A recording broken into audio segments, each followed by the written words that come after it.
বিদ্যালয় কর্তৃপক্ষ ও গ্রামবাসীর কন্দলে বন্ধ রয়েছে বিদ্যালয় বরাদ্দকৃত নতুন ভবন নির্মাণের কাজ। মেহেরপুরের হরিরামপুরে প্রাথমিক বিদ্যালয়ে নতুন ভবন নির্মাণের জন্য স্থান নির্বাচনের পরেই শুরু হয় দুই গ্রুপের মধ্যে কন্দল। এলাকাবাসীর দাবি খেলার মাঠ বাঁচিয়ে বিদ্যালয়ের ভবন নির্মাণ করা, অপরদিকে বিদ্যালয় কর্তৃপক্ষের দাবি বিদ্যালয় নিজের জায়গায় প্রয়োজন মতো তারা ভবন নির্মাণ করবেন। জরাজীর্ণ ভবনে গরম ও বর্ষার সময় ক্লাস করতে কষ্ট হয় শিক্ষার্থীদের। শিক্ষকদের কমন রুমে শ্রেণীকক্ষ বানিয়ে ক্লাস নেওয়া হয়। শিক্ষকদের দাবি স্থানীয় কিছু মানুষের জটিলতার কারণে বিদ্যালয়ের বরাদ্দকৃত ভবনটি নির্মাণ হচ্ছে না। PDP-4 প্রকল্পের আওতায় হরিরামপুর সরকারি প্রাথমিক বিদ্যালয়ের সাথে চুক্তি হয়েছিল নিশীথ বসু ঠিকাদারের সাথে 61,92,499 টাকা। এখানে ছিল 3টি রুম। তো আমরা লেআউট দিয়েছিলাম। লেআউট দেওয়ার পরে আমাদের স্থানীয় জনগণ ওনারা বাধা দিয়েছেন। ওনাদের দাবি ছিল যেই জায়গায় আমরা স্কুল লেআউট দিয়েছি তার ঠিক সাথে ওই একই জায়গাতেই পুরাতন জরাজীর্ণ ভবন আছে, ওই ভবনটা সরায়ে ওখানে ভবন করা।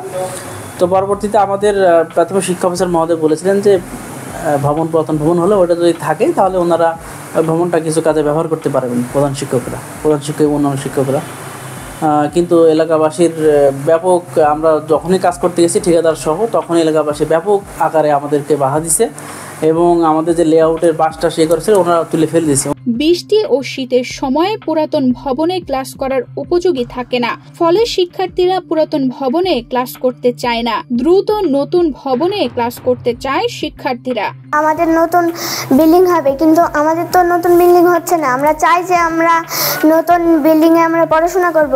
বিদ্যালয়ের সীমানার পশ্চিম পাশে জরাজীর্ণ পুরাতন ভবন ভেঙে নতুন ভবন করা হলে খেলার মাঠের কোনো ক্ষতি হবে না, এমন দাবি গ্রামবাসীর। এখন পিছনে অনেক জায়গা আছে, ওইখানে যদি বিল্ডিংটা করা হয় তাহলে যুব সমাজরা স্কুলে যে খেলাধুলা করতে পারবে এবং বর্তমান যুগে যে মাদকাসক্ত সাথে জড়িত হয়েছে এই ছেলেগুলা মাদক থেকে নিরাময় দূরে থাকবে। আমার পিছনে যে বিল্ডিংটা আছে এটা 4তলা ফাউন্ডেশনের জন্য তৈরি করা।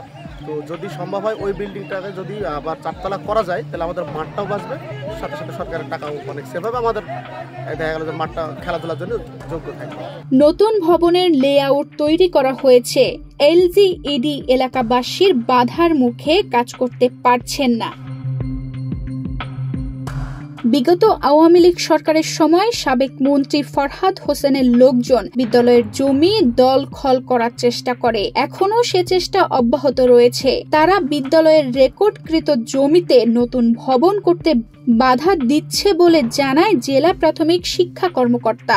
মেহেরপুর সদর উপজেলার হরিরামপুর সরকার প্রাথমিক বিদ্যালয়ে 2024 সালের জুলাই মাসে তৎকালীন আওয়ামী লীগ সরকার আমলে আপনারা জানেন যে মেহেরপুর জেলায় জনপ্রশাসন মন্ত্রী ছিলেন, তার নির্দেশে এবং তার লোকজন, আওয়ামী লীগের লোকজন মূলত রাতের অন্ধকারে আমাদের সেই হরিরামপুর সরকার প্রাথমিক বিদ্যালয়ের যে সীমানা প্রাচীর ছিল, সীমানা প্রাচীরের মধ্যে গাছ ছিল এবং প্লেয়িং অ্যাক্সেসরি ছিল, শিশুদের খেলাধুলার যে সামগ্রী ছিল, সেই সবগুলো রাতের অন্ধকারে তারা ভেঙে ফেলে এবং তাৎক্ষণিক আমরা প্রশাসনকে জানিয়েছি। কিন্তু তখন যেহেতু আওয়ামী লীগ সরকার ছিল, কোনো প্রশাসন থেকে আমরা কোনো ধরনের সহযোগিতা পাইনি।